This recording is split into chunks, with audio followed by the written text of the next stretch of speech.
Have you got your PhD Viva coming up soon, or is it something that you're already starting to dread, even though it's a few years away? If so, this is the perfect episode for you. We're going to be thinking about all the stories about PhD Vivas, how we can prepare for them, and how we can look after ourselves in that process. You get to decide how we do this, and I'm going to help you figure out how. Hello and welcome to episode 8 of season 2 of the PhD Life Coach. And this week we are talking preparing your Viva. Now, this is a topic that's at the top of my mind at the moment because in my membership program at the University of Birmingham, where students have access to 2 sessions a week of online group coaching, I've got several students who have either got their Vivas imminently or who've got them coming up in the next month or 2.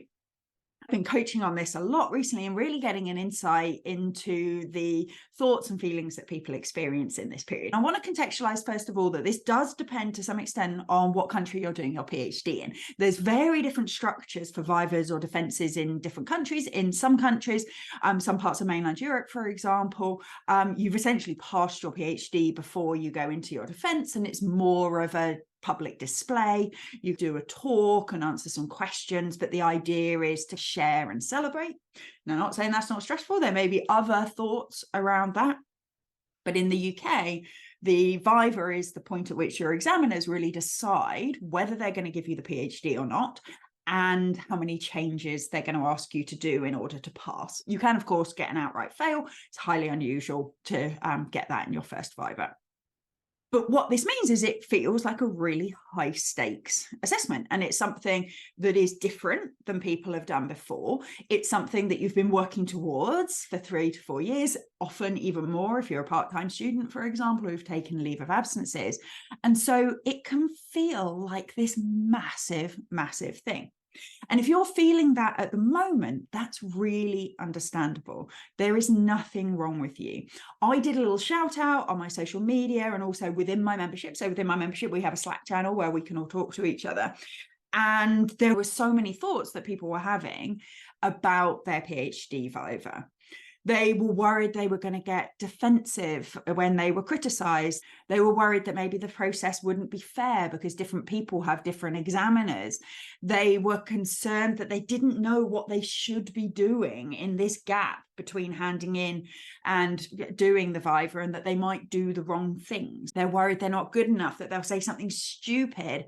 They talked about a roller coaster of emotions, going from sort of the elation of handing in their PhD through to feeling really anxious about the Viva itself, and also a sense of loss that they were finishing this period of their life. This thing they'd look forward to finishing suddenly feels like a gap in their life. Now it's not there anymore.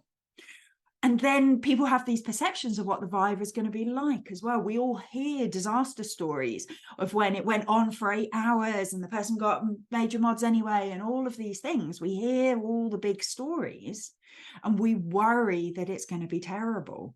I've had clients talk about dread, that they actively are dreading their Viva. There's also all these thoughts around whether the people around you have done enough. Should your supervisor have supported you more? Should your thesis be in a better place than it was by the time it got handed in because you didn't get the support that you needed?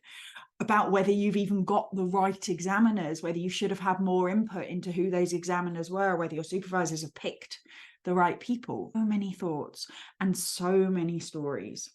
We have people who get really worried that they won't remember things, that, you know, they understand their work, but they don't necessarily trust that they'll be able to recall details, and they believe they're going to really need to do that in the Viva.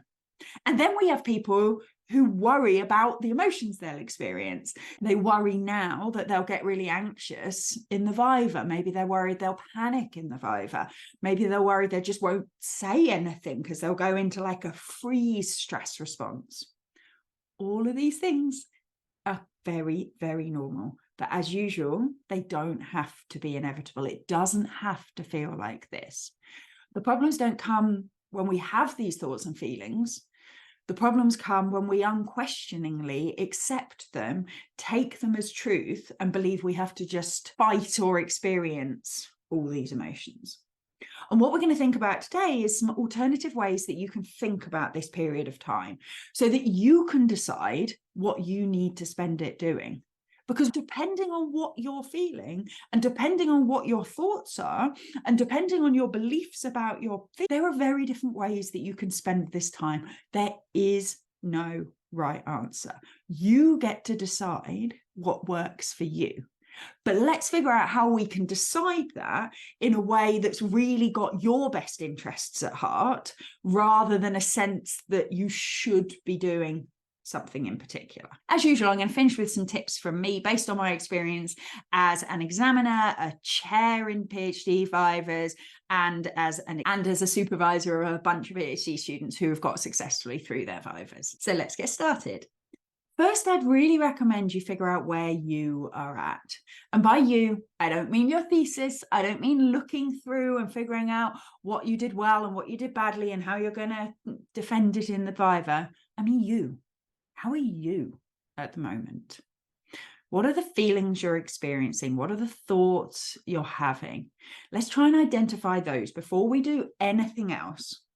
Because what we need to prepare more than anything for the viva is to prepare you. We've talked about thought downloads in these podcasts before. Take a moment to really write about how you're thinking about the viva at the moment. Just keep writing. Don't judge anything you're writing. Try and really get into what thoughts you're having and what emotions you're experiencing, and do it from a place of compassion. All of this is completely normal. You are not feeling anything that other people aren't feeling. But let's figure it out. Because different people do worry about different elements of this. It is all completely normal, but you'll find you've got particular things that you're worrying about. I want you to also think about how you're feeling right now. Are you tired? You're probably tired. It's understandable to be tired. You've just done this massive push to get your thesis written, and there's a real come down from that. You have this sort of elation of handing in, and then it's this sort of, whew, and your body gets to relax for the first time in probably a long time, and that can feel really weird. So how are you feeling right now? Spend a little bit of time writing about that. And what I want you then to think about is not how do I prepare for this terrifying viva, or what do I even need to do? Because then we spin off into these big stories. But instead, I want you to ask yourself, what do you need right now? Now, some of this will be, what do I need practically there in the defense? So I need a printed copy of my thesis, perhaps. That might be one thing that you think you actually need. You might need, in your mind, to refresh your memory of some of the key references, for example. So you may have some things like that where it's actual topic-based needs that you identify. However, I really want you to focus more on you as a human being. What do you need? And for a lot of you, what you need is some rest. And I know the immediate thought that's jumping into your head is, I don't have time to rest. I've got to get ready for my viva. But trust me, the periods of your life where you don't have time to rest are the periods that you need rest more than ever. Another thing you might really want now is some clarity. You might want to really understand what you're going to be doing over this period of time. That's totally understandable. Whilst a PhD can feel really unstructured while you're doing it, at least you know usually what the next steps of your research are and what your next tasks are. This period of time between handing in and the defense can feel even more unstructured than the beginnings of our PhDs feel. And so if you're feeling like you want some clarity, that's really understandable too. Write that down on your list. So you probably want some rest. You probably want some clarity. You probably are saying, and I'm now guessing the things that you're going to thought download, you probably also want to feel secure. You want to feel like you understand what's going to happen and that you're going to be okay. Some confidence that you're going to be okay. And then what we can do is, as we start to figure out what do I need right now, we can then start to think, okay, how can I meet those needs? What would help those things? And from there, we can really action plan. So if you need rest, we can think about How much rest? What feels like good rest for you? Because all rest is not created equal. Rest where you're blobbing on the sofa, scrolling on your phone, and 3 hours later just feel a bit groggy is not the same as rest where you go for a short walk and then actually nap. You know what type of rest feels restful for you and what type of rest makes you just feel worse than when you started. We can plan for what sort of rest will help us most. And then we can think, what am I going to need to think in order to be willing to rest? Because we can action plan all we want, but if we don't look at the thoughts we have about it, then we ain't going to do the things that we intended to do. So what thoughts would you need to think in order to be able to follow your rest plan? You probably need to think that rest is important. You probably need to think that you have enough time to rest. You probably need to think that you deserve to rest. And I want you to really ask yourself whether you believe those things. Because if you don't, you're not going to rest with all the best intentions. So we either need to work on building your belief in those thoughts, or you need to work on identifying thoughts that you do have, that you do already believe. Maybe you already believe that people generally deserve to rest before their viva. There are very few of you, I think, who would tell your friends that they didn't deserve to rest before their vivas, having just handed in their thesis. But somehow we tell it to ourselves. So find a thought that feels true for you, that enables you to actually get that rest that you want. One of my students also let me know that she'd been listening to one of my earlier podcasts, episode 11, I think it is, on how to rest over the Christmas holidays from last year, and was finding that really useful in this period of time before her viva. So if you're feeling like you need to rest, but you have a lot of thoughts about whether you deserve to rest, whether you've got time to rest, that would be a really good episode to check out. In terms of clarity, if you feel like you need clarity, what do you need to think in order to get that clarity? And I think this is a combination of thoughts. I think you need to think that it's possible to have some clarity. You need to believe that that is something that you can have. A lot of people see the viva as this big mysterious thing that I can never have clarity about because you never know what might happen when you go in there. And that's kind of true, but you can get a bunch of clarity about it. So you need to believe that it's possible to be more clear on how it's going to go. You need to believe it's okay to ask questions. So to talk to people from your department who've had vivas recently, talk to people who've examined vivas in your department recently, examined them elsewhere, talking to your supervisor about previous experiences with their students. You need to believe that it's okay to ask those questions. Everyone does their viva for the first time. Everybody has been in the position where they didn't know. And sometimes supervisors forget what things we don't know. You know, it's really easy once you've done it however many times. You know, I got to the stage where I would forget some of the basic things that people doing this for the first time didn't understand. So let's nurture the belief that it's okay to ask for clarity. The other thing that I think is really important, though, for you to think is that you get to decide some of the clarity. There isn't a right way of preparing. If our result is that we have a clear plan for the period between now and the viva, that's what we want to end up with, and the actions we need to take are to work out what we're going to do in that time, what thoughts help with that? One thought that helps is I get to decide. Other people have done vivas before, but only I have done this viva before. Only I have had my PhD experience and having this viva experience, and I know what I need in this period and I get to decide. And often that's a really challenging thought because we believe there's a right answer out there somewhere that if only we could find it, we'd know how to prepare. When in reality, like with so many things, you just get to pick. You get to pick. And you know yourself as well as anybody. So there's no one better qualified to pick what you need right now. Another thing that you might have identified that you need is confidence, belief, that sense that you're going to be okay. Now, this is a really interesting one because people think that confidence comes from having done things before. And confidence comes from knowing that you're going to pass the viva. The trouble is, you haven't done this before, and we don't know if you're going to pass the viva. Now, most people, when you hand in your thesis, it's very unusual for you to fail on a viva. It's very unusual for it to be anything other than some degree of modifications, and then here's your PhD. However, you don't know. We don't know. We can't be sure.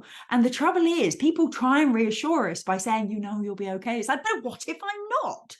I might not be. Something might go wrong. I might end up with some horrible examiner who's feeling really unreasonable, and they find something in my thesis that I didn't know about.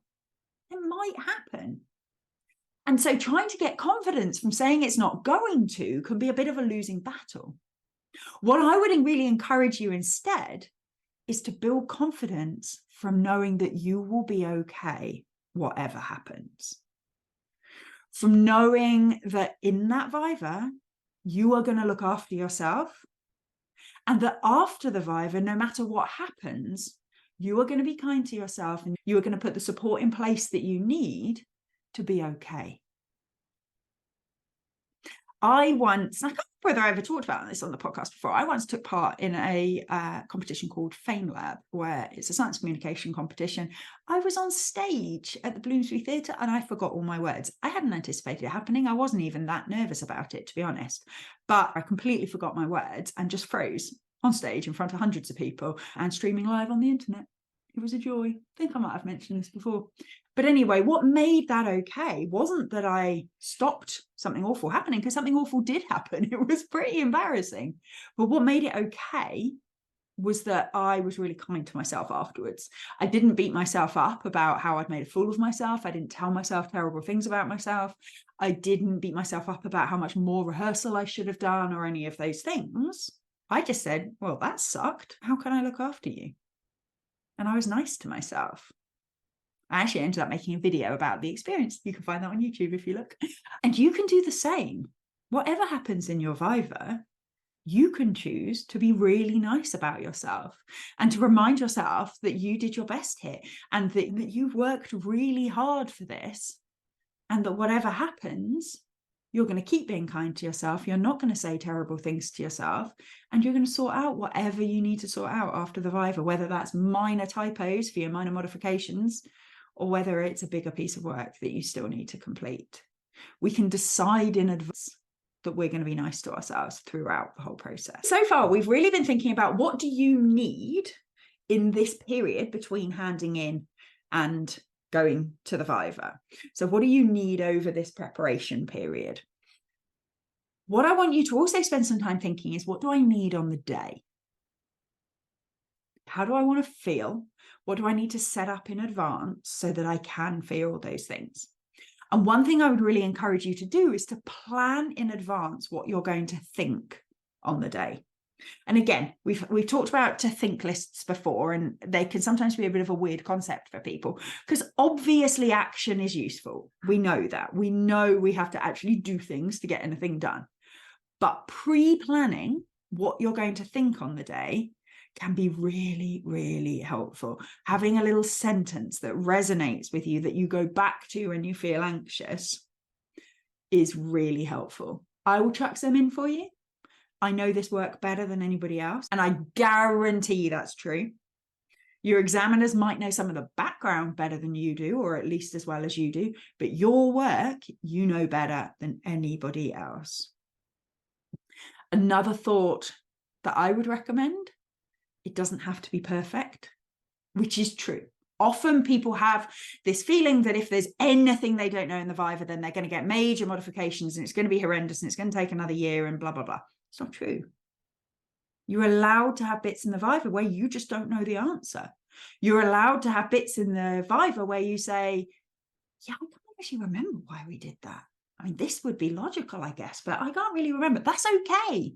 You're allowed bits where you're not perfect. In fact, one of the roles of a viva is for them to be able to see that you know your work has some flaws, you understand the flaws, and you understand how you could maybe mitigate them in the future, or why they were kind of inevitable with the design that you used, and therefore just what the implications of those flaws are. They're not looking for a perfect piece of work. They're looking for a piece of work where you understand its strengths and why you did it that way, and you understand its flaws, and you can explain them and discuss them in the context of other work.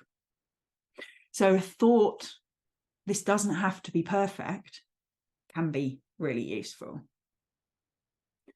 This is a conversation, not a defense, can be a helpful one too.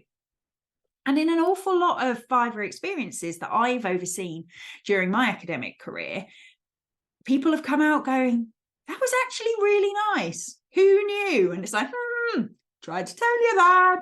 You didn't believe me. But it's okay, because I didn't believe people before mine either. But reminding yourself, this is a conversation. I get to have a conversation with two people who care about this field, about my work. That's pretty cool. Okay, so you get to think whatever you want in the run up to that Viva, in that day of the Viva, but let's decide it in advance. If you're really worried that you're going to get stressed, you can take two approaches. You can have one where you have thoughts that help you to be less stressed. So those kind of calming, it doesn't have to be perfect. This is just a conversation. I know my work better than anybody. You can have those calming thoughts that we've talked about. But I'd also recommend a thought, it's okay if I get stressed because I can just take a moment. Okay. Sometimes we get more stressed worrying that we're going to get stressed and it'll be a big deal than we would actually if we just got stressed in the moment. So reminding yourself, if I get stressed in the Viva, I can just take a second and breathe. I can also just ask for a couple of moments. That's okay too. You can, in the Viva, say, can I just have a couple of seconds? I'm feeling a bit nervous. And your examiners will understand that. Vivas aren't about testing how you respond under pressure. This is not celebrity SAS, okay? They're not there to torture you. If you say, can I just take a moment? Then that will be okay. If you feel really uncomfortable with that, you can always ask to go to the toilet. That's a sneaky way to go and get yourself a moment without having to tell them that you need a moment. So if partway through you're feeling, you can feel your heart rate going, you're getting a bit sweaty and you're a bit like, okay, and you're really uncomfortable to say, can I just take a moment? Ask for a bathroom break, because that's acceptable too. So we get to decide what we want to be thinking and feeling in the run up to it. We get to decide what we want to be thinking and feeling on the day of, and we get to decide what we're going to say to ourselves after it. And I'd be really cautious around your interpretation of the words, I did my best. Because people often have this notion of what your best is, which should be answering every question eloquently and quickly and thoroughly and blah, blah, blah, having no critiques. That's not your best. Your best is whatever you do on the day, because your best is what you're capable of doing in that moment. So even if you get a bit stressed, and even if afterwards you think, oh, I should have mentioned that paper. Oh my God, I'm so annoyed. Whatever you did, that was your best. And you get to decide that after this, I am telling myself I did my best, no matter what happens in that Viva.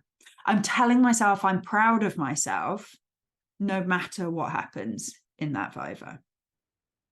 Okay, you get to decide that now. So we can think in this time, what do I need now? What do I need on the day? What do I need afterwards? And start to plan thoughts and actions that help with those things.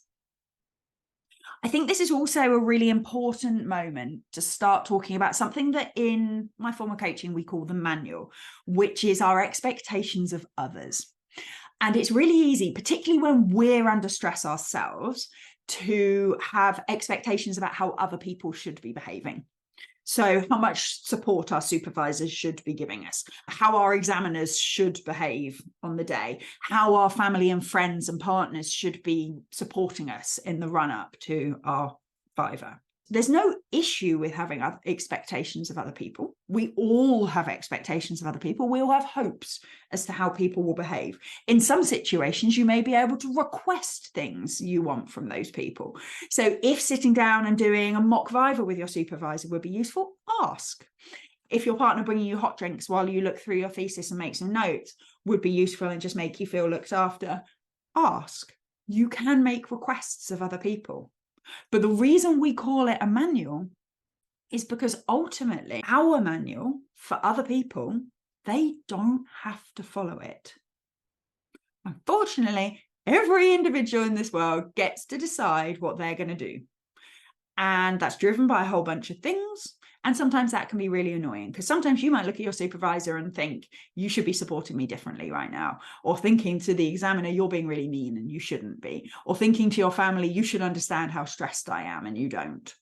What we teach about the manual is the more you can accept that other people will behave the way they behave, and that we get to choose how we respond to that, the easier it gets. Because there's nothing more painful than spending loads of time wishing somebody was anything other than they were. We talked about this a little bit in some of my episodes about getting on with your supervisor and having a good supervisory relationship.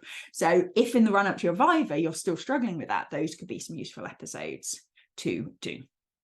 So really think about, what are your expectations for the people around you? What requests are you willing to make to them? But what are you also just going to accept? Because you can make requests, but people are not going to start being people they're not. If your supervisor is not the warm, fuzzy type, they're not suddenly going to start checking on you every day to make sure you're okay and patting you on the head and telling you you're brilliant. So when you can accept that, we can think how else to meet those needs. Because that's essentially what we're doing with a manual, is we're expecting other people to meet our needs. And it's not that they shouldn't, maybe they could, maybe they should. But if they're not going to, how can we meet those needs ourselves? If your supervisor's not the warm, fuzzy type who'll pat you on the head and tell you you're brilliant, and you want to be patted on the head and told you're brilliant, who would? How could you pat yourself on the head and tell yourself you're brilliant? So figure out, why do I want these things from people? Why do I want my family to understand how stressful this is?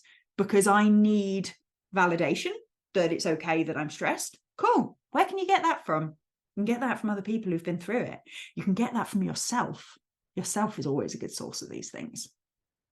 The less time we can spend wishing other people were different, the more time we can spend actually meeting our needs so that we're supported during this period. Another technique I want to introduce you to is conscious self-talk. And I talked about this in one of my favourite episodes that, in my opinion, has not had enough attention. So I think you should all go and listen to it. And it's about why Winnie the Pooh can help you manage your mind. And I encourage you to go and listen to the entire episode because it's wonderful and I love it and I use it all the time. But in brief, what I talk about in that episode is that if you're hearing your brain saying to you lots of things that are perhaps not helping, your brain saying, oh, I don't think you're good enough, you don't know how to prepare, you should have done more by now, and all of those sorts of things that we know don't help us, you get to assign them a Winnie the Pooh character. Assign those voices a Winnie the Pooh character. And the reason we give it a character is because then we get to talk back to the character, but in a compassionate way. Because the thing with Winnie the Pooh, we love all of these characters, okay? They're all awesome. They're lovely, cute characters. They all have your best interests at heart. Owl just values cleverness and wants you to be amazing. Eeyore, he wants to be happier than he is, but he really struggles. And he's a lovely little donkey. He just gets a bit down sometimes. And Winnie the Pooh just worries that you don't get enough rest and you don't give yourself more treats. And so he tries to remind you that you do deserve that. And so we don't get to just go, oh, okay, I'll do what Winnie the Pooh says. Okay, or you must be right. We get to talk back to them, but we get to do it in a compassionate way because we like these characters. So we get to say to Eeyore, I know it does feel like that sometimes, doesn't it? But actually, we've done some quite hard things. We finished our thesis when we didn't think we would. You get to talk back and reassure Eeyore. Or if Winnie the Pooh is saying, come on, you deserve to sit on the sofa and eat chocolate, then you can go, I know I do. I really do. But when we planned today, we decided that we were going to do 2 hours of preparation work first, and then we'd sit on the sofa. So I am going to sit with you, but not till later. So you get to respond back to these voices and reassure them that you're on this. You have a plan. So you really get to think about what you need right now and how you can meet those needs, either yourself or by making requests from the people around you. You get to decide what you need to think and feel at the moment, what you need to think and feel in the Viva itself and on that day, and what you need to think and feel after the Viva in order to be able to take all the actions that you want to take and achieve the results that you want to achieve. I know that's a lot of thought work, and I know a lot of that isn't the kind of concrete advice of this is what you need to do to prepare. And that's because all of you are different. You don't need the same things. And it's really important that you channel into what you need and you then make the plans as to how you can do that. And that's why I focus on that so far. However, I know you all love a tip, so I'm also going to give you some tips.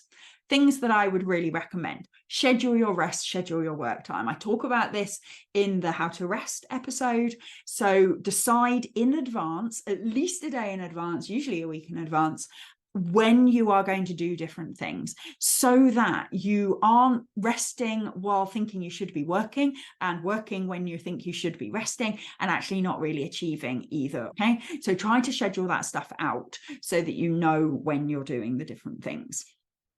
I would highly recommend having a copy of your thesis that you will be taking into the Viva with you, whatever format you decide to do your Viva in, whether it's face-to-face or online, and consider putting tabs down the side if it's a physical copy so that you can really quickly flick to the right page. There's nothing worse than somebody saying, you know, oh, figure 1 of chapter 2, I noticed that, blah, blah, blah, and you're thinking, which one's that?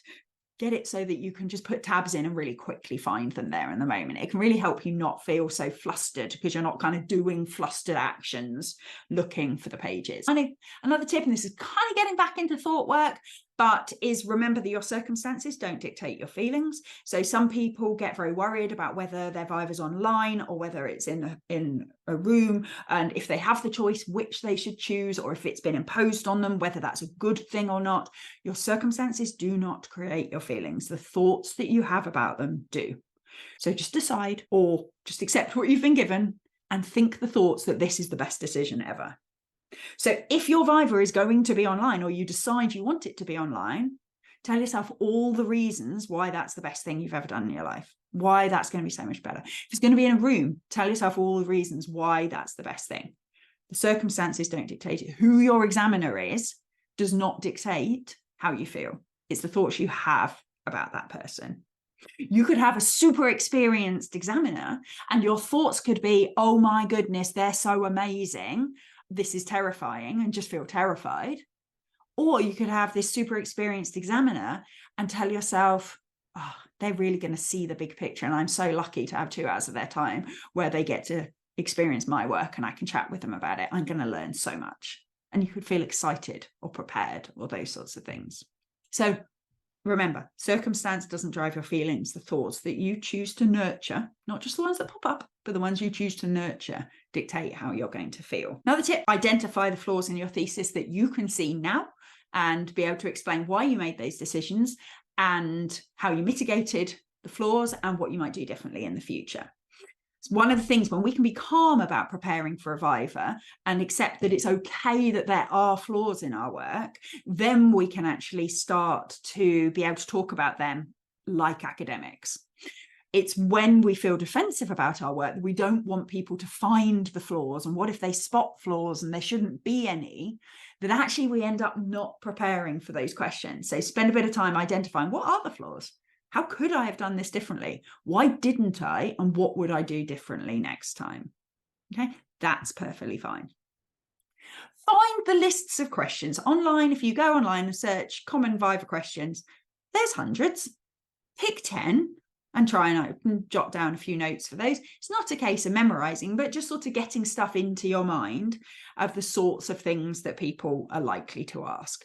Things that always came up in the ones that I was involved with was, you know, why did you pick this topic? Why these methods? So the sort of why questions, what does your research contribute? What is unique about your work?